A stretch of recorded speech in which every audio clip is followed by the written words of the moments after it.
Bonjour Stéphane, merci d'avoir pris le temps de me poser une petite question somme toute très challengeante puisque la question que tu m'as posée c'est comment atteindre ses buts professionnels et les réussir. Et moi à ce stade je n'estime pas spécialement encore avoir réussi à les atteindre, mais en tout cas par rapport à quelques années je peux me dire et je peux vous dire que je pense être bien sur la lancée. Donc je vais somme toute vous partager ma vision de ceci. Donc, je vais me référer à quelque chose que mon papa me dit souvent, c'est que dans la vie, il y a des trains qui passent. Les trains, ce sont les opportunités. Alors pour moi, je vais répondre à cette question par trois choses. Pour moi, il faut savoir ce qu'on veut, donc savoir à quel terminus on veut arriver. Il faut savoir préparer son plan d'action et donc savoir dans quel train on veut monter. Donc c'est pas forcément un train jusqu'au terminus, ça peut être un train, puis on s'arrête, puis voilà, plusieurs trains. Donc savoir quel plan d'action on veut mettre en place. Et après, c'est aller juste droit au but. Voilà, donc ça pourrait se résumer à ça. Maintenant, je vais essayer de vous donner quelques petits éléments, quelques pistes pour pouvoir explorer chaque point.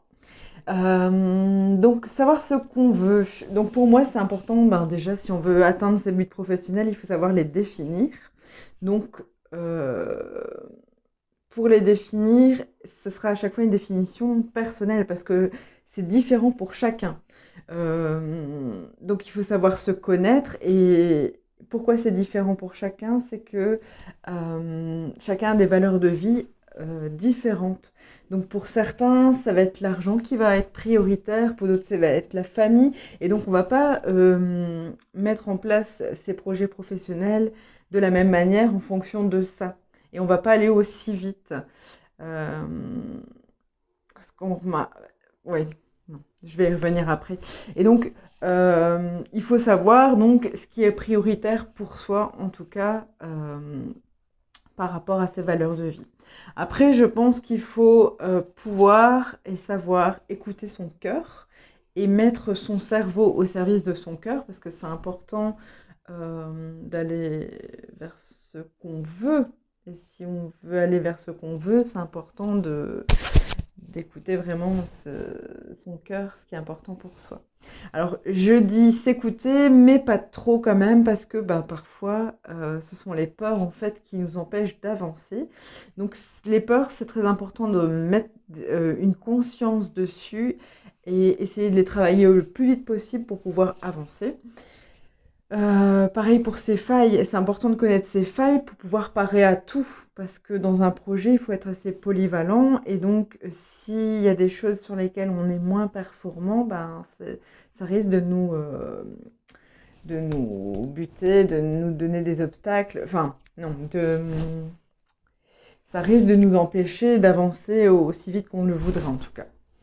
Voilà. Alors, il y a aussi les phases de projet. C'est important de savoir où on est le plus fort parce qu'il y a des personnes qui sont très très créatives et donc elles vont passer beaucoup beaucoup de temps à créer le produit, le projet, le mettre en forme, etc. Mais tout de manière intellectuelle.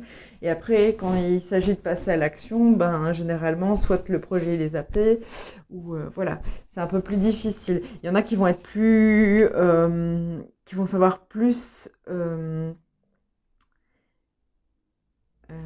passer à l'action.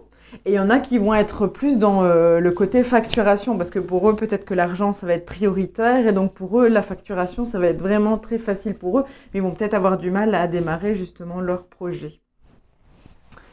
Voilà, alors c'est important aussi de savoir, de connaître son rythme de projet, parce que, et je le résumerai à cette phrase, c'est en combien de temps tu t'ennuies en fait dans un projet. Parce que moi par exemple, si je mets pas quelque chose en place dans les 30 jours, ben, généralement le projet, ben, je le laisse sur le côté. Et ça fait comme ça que j'ai des montagnes, des montagnes, des montagnes de projets qui n'ont jamais été accomplis ces 10 dernières années. Voilà. Donc ça, c'est déjà tous des éléments, des pistes à réfléchir par rapport à savoir ce qu'on veut. Après, quand tout est au clair pour soi, ce qui est important, c'est d'établir le plan d'action. Et alors, il faut faire très très très attention dans le plan d'action, c'est par rapport à l'ordre. Parce que généralement, on entend beaucoup de personnes qui ont pris beaucoup de temps, voire plusieurs mois, voire plusieurs années pour créer leurs produits. Et quand ils se confrontent face au public, ben, généralement, c'est la déception. Parce qu'ils n'arrivent pas à vendre, ils n'arrivent pas à toucher leur public.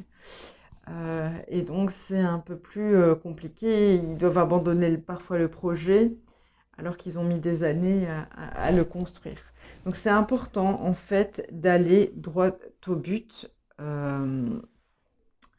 Donc comme il faut aller droit au but dans les actions, il faut dans son plan d'action aussi prévoir d'aller droit au but. Donc il ne faut pas créer le produit de but en blanc là tout de suite pendant des années. Il faut vraiment, peut-être vu qu'on sait ce qu'on veut, imaginer les choses, mais après, il faut aller surtout au-devant du public. Donc, aller poser des questions. Et aussi, on parle beaucoup de ça dans le Lean Startup, c'est le MVP, c'est le minimum, c'est le produit minimum viable. Donc, c'est créer un produit et tu peux aussi présenter ce produit sans l'avoir conçu derrière. Et voir les ventes, etc., que tu peux en faire. Et si tu vois que tu as vraiment beaucoup de ventes qui se font, c'est justement aller après créer le produit ou le modifier en fonction des réponses, des éléments de réponse que ton public va te donner. Donc quand je dis droit au but, ensuite, dernière phase, c'est important de faire les choses qui sont nécessaires et pas toutes les choses, parce que il y a beaucoup de formations sur le marché qui parlent de comment réussir son projet, etc. Et il y a une montagne de choses à faire, et donc ce qui fait que les gens se sentent soit dépassés, soit ils mettent une plombe pour y arriver. Et donc c'est important de faire deux choses. C'est parler à son public et fournir les prestations, les services, les articles, etc. Ça, c'est les deux choses les plus importantes, donc qu'il faut mettre en place.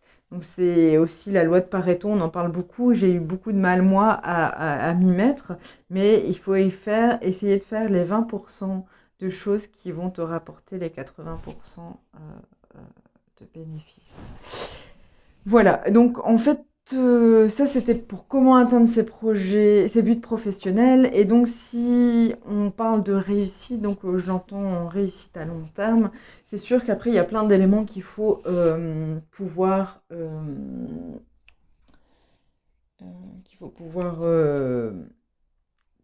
gérer. Il faut être à l'aise avec le fait de vendre, avec l'argent, avec la compta, avec la technique, avec le fait de faire des choix qui ne sont pas forcément toujours des choix parfaits, mais des choix rapides, plus ou moins rapides. Il faut savoir s'entourer de bonnes personnes. Il faut être organisé point de vue administratif, pas se retrouver dans un bazar. Il faut savoir se remettre en cause quand il y a des changements aussi dans l'environnement professionnel. Donc voilà, il y a plein de choses dont il faut être attentif, mais en tout cas, si vous avez pu bien prendre votre temps dans votre manière de vous définir, de savoir vos failles, etc., vous ne pourrez que réussir votre projet à long terme et pouvoir rebondir. Voilà, je sais que je n'ai pas été complète, je voulais quand même respecter un petit format, donc j'ai quand même un peu dépassé, mais au moins j'ai répondu plus ou moins à ta question. Si tu as encore d'autres questions, n'hésite pas, je serai au rendez-vous. Voilà, à bientôt. Ciao.